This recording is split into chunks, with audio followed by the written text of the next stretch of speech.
नमस्कार साथियों, मैं हूं कमांडर जगबीर सिंह। धर्म युद्ध में आपका स्वागत है। साथियों, आजकल पत्थरबाजी की घटनाएं बहुत देखने को मिल रही हैं। तीर्थ यात्रियों, पूजा स्थलों, कावड़ यात्रा, दुर्गा पूजा, गणेश उत्सव, डांडिया, गरबा, दशहरा, दिवाली, गोवर्धन पूजा, हर त्यौहार के ऊपर पत्थरबाजी। सुरक्षा बलों के ऊपर, पुलिसकर्मियों के ऊपर, रेल यात्रियों के ऊपर, बसों के ऊपर, निजी वाहनों के ऊपर पत्थरबाजी होती रहती है। लूटपाट, दंगे की कोशिश होती है। कुछ समय पहले बहराइच उत्तर प्रदेश में और अभी फ़िलहाल में संभल उत्तर प्रदेश में भी पत्थरबाजी हुई है पुलिस बलों के ऊपर। तो साथियों, ये वीडियो आप अंत तक देखें। मैं इसकी पत्थरबाजी की जो घटनाएं होती हैं उसके जिम्मेदार कौन हैं, समाधान क्या है, इसको पूरे वीडियो में आपके समझ रखूँगा। आप कमेंट ज़रूर करें आपको वीडियो कैसा लगा। लाइक करें, सब्सक्राइब करें, बेल आइकन दबाना न भूलें। साथियों, आप देख रहे हैं ये पत्थरबाजी का जो सीन कुछ मैंने आपके समझ रखा है। कौन है पत्थरबाज, जिम्मेदार कौन है पत्थरबाजी का, मकसद क्या है, बेफैला फैलाना है, इनसे होने वाली हानियाँ और पत्थरबाजी के समाधान आपके सामने प्रस्तुत करता हूँ। साथियों, पत्थरबाज कौन है वो तो हर पत्थरबाजी घटना में हम देख ही चुके हैं, लेकिन इसका एक्चुअली जिम्मेदार कौन है, क्या सोर्सेज हैं इसके। एक तो बहुत सारी फंडिंग होती है, विदेशों से फंडिंग होती है, weapon trafficking, human trafficking, illegal बहुत सारे फंड्स आते हैं, और लिकर ट्रैफिकिंग वगैरह होती है। एनजीओज धर्मांतरण वगैरह के थ्रू, इसके थ्रू फंडिंग भी होती है और पत्थरबाजी के लिए भी पैसा उपयुक्त होता है। बहुत सारे सपोर्टर्स हैं, कुछ आपको सुनवाऊंगा। हरी टोपी लाल टोपी वालों की भी कुछ घटनाएं आई हैं इसमें, तो आपको सुनवाऊंगा उन्हीं की किसी अपने साथ। आगरा न्यूज़ से है उसके जवानी। और गवर्नमेंट का टैक्स, ट्रिपल टैक्स है, और हमारे डिवोटीज हैं जो मंदिर कभी जाते नहीं हैं बट चादर चढ़ा के आते हैं पत्थरबाजी करने के लिए, वो भी आपके समझ से जो है एक्सप्लेन करता हूँ, और आप आगे देखिए वीडियो को। जब तस्वीर बहराइच की आती है, वहां पर एक दूसरा समुदाय आमने सामने हो जाता है। इसको आप कैसे देखते हैं? आखिर किस तरीके की तस्वीर है? एक जो मूर्ति निकलती है विसर्जन के लिए, उस पर कुछ लोग हमला कर देते हैं। कौन है ये लोग जो सौहार्द बिगाड़ना चाहते हैं? क्या कहेंगे आप इन लोगों के लिए? देखिए, सौहार्द तो बिगड़ा नहीं है, सौहार्द तो बना हुआ है। और यहाँ पर अभी ईद मिलादुन नबी के जुलूस निकले थे, उसमें गणेश चतुर्थी के भी जुलूस निकले थे। आपस में दोनों मिल करके एक दूसरे का सम्मान कर रहे थे और एक दूसरे का क्या नाम है आदर कर रहे थे। अब ये जो अगर एक घटना कोई हो गई है तो ये कोई षड्यंत्र होगा, ये जानबूझ के नहीं हुई है, ये किसी का षड्यंत्र होगा। सपा का भी षड्यंत्र हो सकता है, कांग्रेस का भी षड्यंत्र हो सकता है। आप कह रहे हैं सपा का षड्यंत्र हो सकता है, आप कह रहे हैं कांग्रेस का षड्यंत्र हो सकता है, लेकिन उधर तो अखिलेश यादव जी सीधा उत्तर प्रदेश के मुख्यमंत्री योगी आदित्यनाथ की जो सुरक्षा व्यवस्था है, जो सौहार्द व्यवस्था है, उस पर सवाल उठा रहे हैं। वो कह रहे हैं मुख्यमंत्री जी को पता ही नहीं लग रहा कि व्यवस्था कैसी बननी है, किस तरीके से आम जनता की रक्षा होगी। देखिए, चाहे अखिलेश जी हों, चाहे राहुल जी हों, चाहे असदुद्दीन ओवैसी हों, ये मुसलमानों के हमदर्द नहीं है। ये मुसलमानों को बेवकूफ बनाकर अपनी राजनीतिक रोटियां सेकते हैं बस।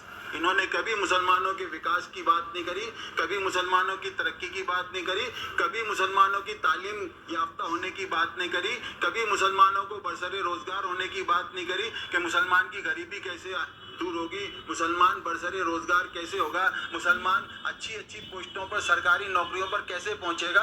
इन्होंने कभी इस बात की कोई चिंता नहीं करी। बस मजहबी जज्बात भड़काने हैं और आपस में नफरतें पैदा करनी है, और इनके पास कोई काम नहीं है, और नफरत से ही इनकी राजनीति चलती है। हाजी जी, जिस तरीके की तस्वीर बहराइच राजनीति तो भाजपा खेल रही है, योगी आदित्यनाथ तो मुस्लिमों को डरा के रखना चाहते हैं। जब 2012 में मुलायम सिंह ने अखिलेश जी को मुख्यमंत्री बनाया था तो उनके मुख्यमंत्री बनते ही यहाँ पर दंगे शुरू हो गए थे। आगे लगना, झगड़े होना, कर्फ्यू लगना, आपस में मारकाट होना, दुकानें लूटना, ये सब काम हुआ था। 2017 में जब ये मुख्यमंत्री पद से उतर गए, फिर योगी आदित्यनाथ जी मुख्यमंत्री बने, तब से लेके अब तक यहाँ पर सुकून और चैन है। कहीं कोई दंगा नहीं है, कहीं कोई कर्फ्यू नहीं है, कहीं कोई आगे नहीं लग रही है, कहीं कोई मारकाट नहीं हो रही है। तो साथियों, ये आगरा जुलूस का एक आपको क्लिप दिखाई थी, फिलहाल ही की है, कुछ समय पहले की, दशहरा पूजा के समय की है। और अभी होने वाली हानियों के बारे में अगर बात करते हैं, क्या होता है हमारी इसमें पत्थरबाजी में, लॉस ऑफ लाइफ, मतलब जानें भी चली जाती हैं और संपत्ति का बहुत नुकसान होता है। दुकानें जलाई जाती हैं, गाड़ियाँ लूटी जाती हैं, दुकानें लूटी जाती हैं, घर लूटे जाते हैं, हमारी महिलाओं बेटियों की जो है अस्मिता भी लूटी जाती है इसके बहाने। कम्युनल राइट्स भी हो जाते हैं कई बार। इकोनॉमिक लॉस बहुत होते हैं, जो प्रोजेक्ट्स हैं बहुत सारे जो रुकावटें आ जाती हैं, कंपनियां रुक जाती हैं, काम होना बंद हो जाता है, विदेशी कंपनियां आती नहीं हैं, और कुछ अपनी मतलब देसी कंपनियां भी हैं वो भी कुछ राज्यों में नहीं जाना चाहती हैं क्योंकि वहाँ पे कम्युनल राइट्स पत्थरबाजी वगैरह होती है, और इन्वेस्टर्स भी नहीं आते हैं। तो हमारे राज्यों की और देश की बहुत सारी नुकसान होता है, और कुल मिलाकर के जॉब लॉस होता है, इकोनॉमिक लॉस होता है देश का। साथियों, आपको एक एग्जाम्पल देता हूँ मैं कि इसका अभी समाधान कैसे हो सकता है।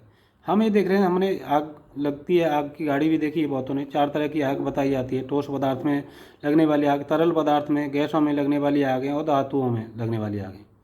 तो आग के जो एक ट्रायंगल होता है, इसमें आगे आपको दिखाया गया है कि ट्रायंगल जो त्रिकोण होता है, इसकी 3 भुजाएं हैं, ये गर्मी, ईंधन और ऑक्सीजन।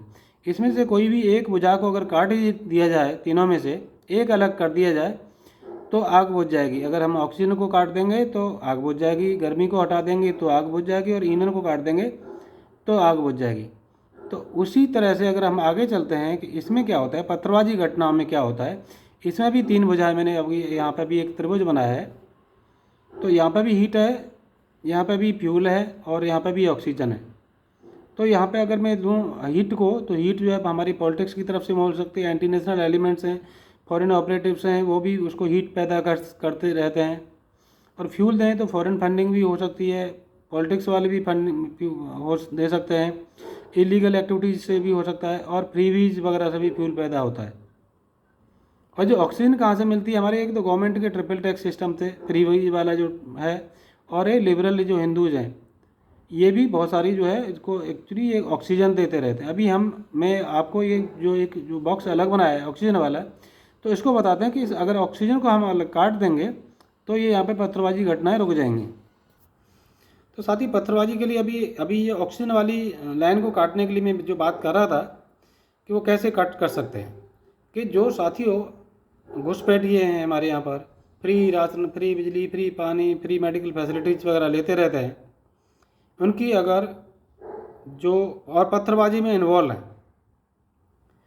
जो ट्रिपल टैक्स की अगर हम बात कर रहा था मैं एपिसोड 7 में, मैंने इसमें लिंक में दे दूंगा आपको, एपिसोड 7 में उसको एक्सप्लेन किया है, आप उसको ध्यान से देखिएगा। लेकिन अगर आप बताऊं, ट्रिपल टैक्स में टैक्स पेयर के पैसे से फ्री राशन, पानी, बिजली जो पल रहे हैं लोग, और जो पल रहे परिवार, वो पत्थरबाजी कर रहे हैं, लूटपाट कर रहे हैं, हत्याएँ कर रहे हैं, गाड़ियों को आग लगा रहे हैं, दुकानों को आग लगा रहे हैं, पत्थरबाजी कर रहे हैं। तो टैक्स पेयर का पैसे से पल रहे हैं, टैक्स पेयर की को लूट रहे हैं, और मार भी रहे हैं, पत्थर भी मार रहे हैं टैक्स पेयर के ऊपर।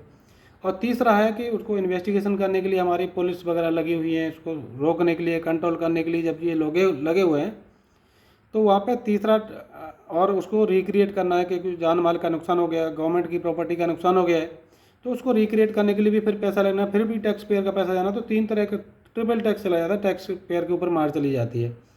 तो ये जो ट्रिपल टैक्स है, ये जो मारा जा रहा है, ये मार दे रहा है। तो अगर ट्रिपल टैक्स को बंद कर दें, जो फ्रीवीज वाले जब ये चीज़ों में लगे हुए हैं, तो उनकी फ्रीवीज बंद होनी चाहिए, तो ये गतिविधियाँ बंद हो जाएंगी।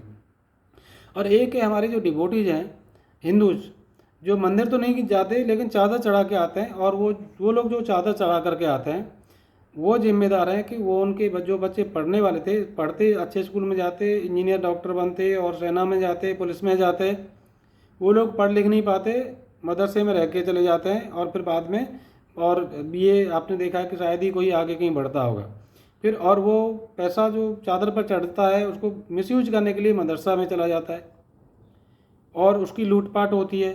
फिर उसी पैसे को आप अगर इन्वेस्टिगेशन में पाएंगे तो पता लगेगा कि उसी पैसे से पत्थरबाजी हो रही है इनको। तो ये चीज़ें, पत्थरबाजी के लिए भी आप जिम्मेदार हो, उनके बच्चों की लाइफ भी बर्बाद हो रही है, पढ़ लिख भी नहीं पाए, और पत्थरबाजी में भी इन्वॉल्व हो गए। तो ये जो लिबरल हिंदू हैं जो चादर चढ़ा रहे हैं, ये लोग भी बहुत ऑक्सीजन दे रहे हैं इसको, पत्थरबाजी को। और साथियों, मैंने पिछले एपिसोड में दिया था कि जो इन्वेस्टिगेशंस होता है, पुलिस जो इन्वेस्टिगेशंस करती है, तो बहुत सारी सोर्स ऑफ फंडिंग पता करती है कि कहाँ से किसने उकसाया था, किसने क्या किया था। तो उसमें मैंने क्लियरली एक्सप्लेन किया था कि जब आप एक्सप्लेन ये कर रहे हो, इन्वेस्टिगेशंस कर रहे हो, तो आप अपनी रिपोर्ट में ये चीज़ भी लेकर के आए हो कि टैक्स जो फ्री राशन पानी बिजली वाले लोग जो है कितना परिवार ले रहे थे और उसमें से कितने लोग पत्थरबाजी में इन्वॉल्व हैं। अगर उनके जो इन्वॉल्व हैं आपकी रिपोर्ट में वो आना चाहिए और आपकी चार्जशीट के साथ में वो बंद भी होना चाहिए। डायरेक्ट बैंक ट्रांसफ़र जो है उनका स्टॉप हो जाना चाहिए।